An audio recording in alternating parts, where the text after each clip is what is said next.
হিন্দি টেলিভিশনের জনপ্রিয় অভিনেত্রী হিনা খান স্তন ক্যান্সারের মতো মরণ রোগ থাবা বসালেও এতটুকু ভেঙে পড়েননি তিনি। নিয়ম মেনে পালন করছেন রোজাও। সোশ্যাল মিডিয়ায় সেই মুহূর্ত ভাগ করে নিলেন অভিনেত্রী। ধুলো, ময়লা ও ক্ষতিকর ধূলিকণা থেকে নিমিষেই মুক্তি দেয় চৌধুরী এয়ার পিউরিফায়ার।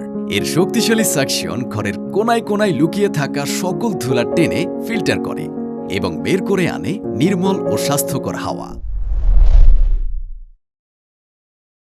ইফতারের ছবি শেয়ার করে হিনা লিখেছেন, রমজান মোবারক। আমাকে কেমন দেখতে লাগছে? প্রথম দিনের সেহরি টু ইফতারের জার্নি। আলহামদুলিল্লাহ, সকলের প্রার্থনায় আমাকে মনে রেখো। পরনে হালকা সবুজ রঙের সালোয়ার কামিজে নিজের হাতে ফুল দিয়ে ঘর সাজাচ্ছেন অভিনেত্রী। টেবিলে সাজানো বাহারি খাবারের পসরা। মায়ের সঙ্গে অভিনেত্রী হিনা খানের ইফতার পালনের ছবি দেখে হিনাকে ভালোবাসায় ভরিয়ে দিয়েছেন তার অনুরাগীরা।